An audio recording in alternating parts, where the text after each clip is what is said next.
Polda Metro Jaya mengumumkan hasil penyidikan perkara tuduhan ijazah palsu Presiden ke-7 RI Joko Widodo. Hasilnya pemirsa, polisi menetapkan 8 orang tersangka, di mana tersangka tersebut terdiri dari Roy Suryo, CS. Polda Metro Jaya memastikan bahwa kasus ini 8 orang ditetapkan jadi tersangka kasus tuduhan ijazah palsu Joko Widodo. Tersangka terbagi dalam 2 klaster. Klaster pertama yakni Egy Sujana, Kurnia Tri Rohyani, Damai Hari Lubis, Rustam Effendi, dan Muhammad Rizal Fadilah. Klaster kedua Roy Suryo, Rismon Sianipar, dan Tifauziah Tiasuma. Sebelumnya Jokowi melaporkan sejumlah nama atas dugaan pencemaran nama baik buntut tudingan ijazah palsu. Dalam laporan itu ada 12 nama yang dilaporkan. Kasus ini mencuat setelah Roy Suryo bersama beberapa pihak menggugat keaslian ijazah sarjana Presiden ke-7 RI Joko Widodo dari Fakultas Kehutanan UGM.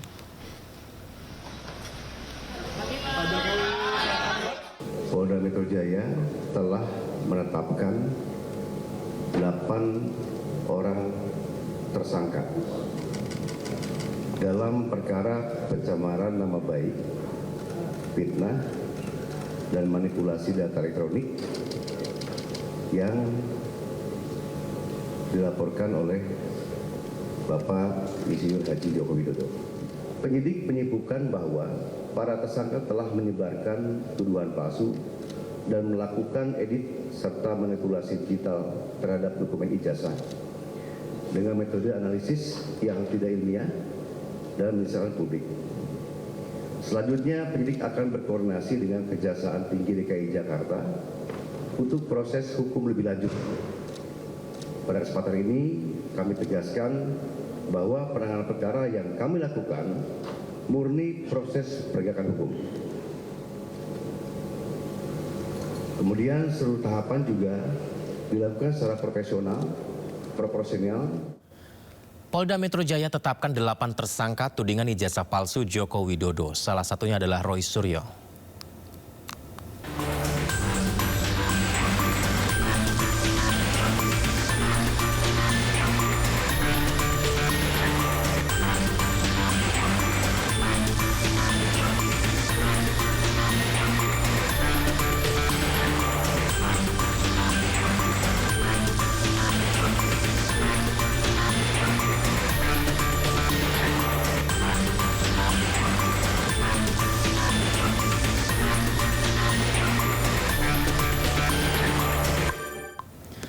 Pemirsa, usai ditetapkan sebagai tersangka kasus tudingan ijazah palsu Joko Widodo, pakar telematika Roy Suryo mengaku menghormati penetapan tersangka ini. Menurut Roy Suryo, status tersangka ini hanyalah proses awal dari rangkaian hukum yang akan dia jalani. Saya tetap menghormati penetapan tersebut.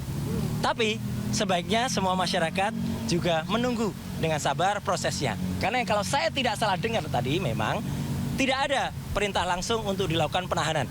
Ya, jadi ini clear banget ya, loud and clear. Jadi kalau tiba-tiba ada orang yang aneh-aneh atau orang yang mendesak-desak, itu tentu saja sudah merupakan hal yang justru melanggar hukum. Dan poin yang paling penting apa? Status TSK itu masih harus kita hormati dan sikap saya apa? Senyum saja. TSK itu adalah salah satu proses. Ya, masih nanti ada status menjadi misalnya lanjut itu baru menjadi terdakwa. Baru lanjut lagi menjadi terpidana. Di Indonesia ada orang dengan status terpidana saja inkrah. Sudah 6 tahun tuh inkrahnya ya, Pak. Masih bisa bebas melenggang dan menghina hukum di Indonesia. Ya. Jadi artinya adalah tolong aparat hukum juga fair dan adil dalam hal ini. Jadi sekali lagi sikap saya apa? Saya senyum, saya menyerahkan ke kuasa hukum, saya tetap mengajak untuk semua yang ke-7 orang lain, ke-8 orang untuk tetap tegar. Ini adalah perjuangan kita bersama rakyat Indonesia selaku masyarakat yang bebas untuk melakukan penelitian atas dokumen publik, tidak untuk dikriminalisasi, dan tolong aparat itu juga fair dan adil. Karena jangan sampai ada orang yang dengan status terpidana 6 tahun, inisial SM, ya itu masih bebas dan menghina hukum. Saya kira itu ya, clear banget. Langkah hukum selanjutnya mungkin Langkah hukumnya tunggu. Peradilan atau bagaimana? Tunggu semuanya, ya tunggu semuanya. Apalagi saya tentu tidak bisa berbicara sendiri. Kita akan ikuti semua nasihat, maaf, apalagi termasuk dari para kuasa hukum. Ya, kasus tudingan ijazah palsu yang menyeret nama Presiden ke-7 RI Joko Widodo hampir memasuki babak akhir sepertinya pemirsa. Drama panjang ijazah Jokowi berawal dari media sosial ke laboratorium hingga Roy Suryo CS menjadi tersangka.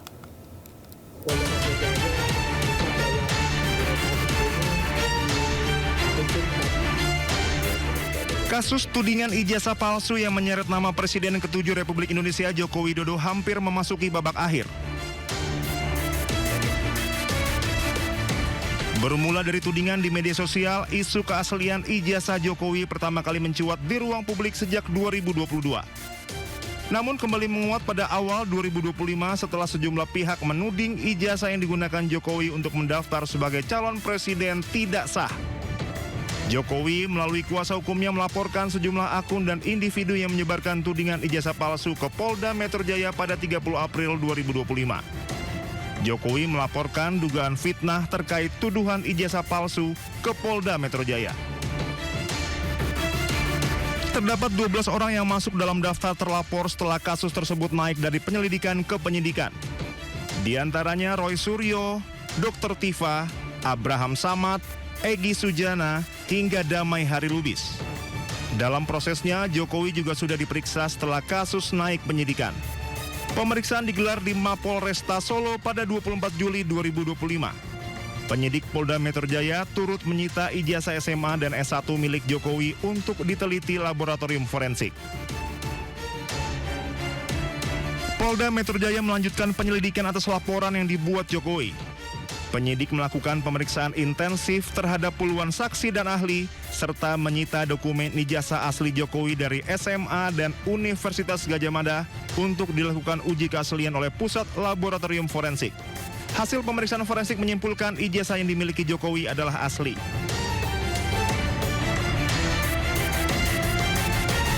Jumat 7 November 2025, Polda Metro Jaya akhirnya menetapkan Roy Suryo dan 7 orang lainnya sebagai tersangka terkait tudingan ijazah palsu Presiden ke-7 Republik Indonesia Joko Widodo.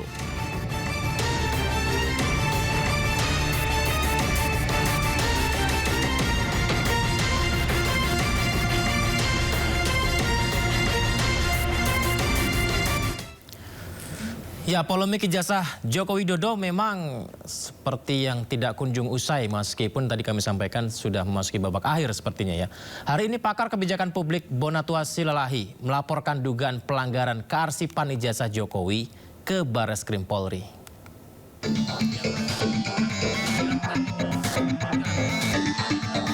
Pakar kebijakan publik Bonatua Silalahi bersama kuasa hukumnya menyambangi Barreskrim Mabes Polri. Kedatangan Bonatua untuk menyampaikan laporan mengenai dugaan pelanggaran kearsipan ijazah Jokowi. Ia mengungkap berdasarkan penelitiannya, dokumen ijazah Jokowi yang digunakan dalam proses pencalonan sebagai Gubernur Jakarta dan Presiden Republik Indonesia tidak pernah diautentifikasi. Penelitian ini butuh data yang tervalidasi secara hukum dan teknis. Jadi saya minta tolong ke Barreskrim untuk tujuan laporan saya agar Barreskrim melakukan penyelidikan. Penyelidikan ini bisa jadi tadi seperti ada ujungnya dugaan pidana, tapi saya tidak mau arah ke situ. Saya hanya ingin bahwa dokumen yang dikasih KPU ke saya itu ada dari KPU RI ya, ada 2, 2019, 2014. KPU DKI ada 1 2012 dan ada dari tim kita juga yang lain Pak Mem Taufik di Solo ada 1. Itu harus divalidasi dan secara hukum oleh lembaga kearsipan daerah maupun ANRI. Bonatua berharap pihak kepolisian memanggil ahli forensik dokumen dalam meneliti ijazah fotokopi Joko Widodo. Dari Jakarta, Dilami Aulia Fatima, Jaka Samsa, iNews melaporkan.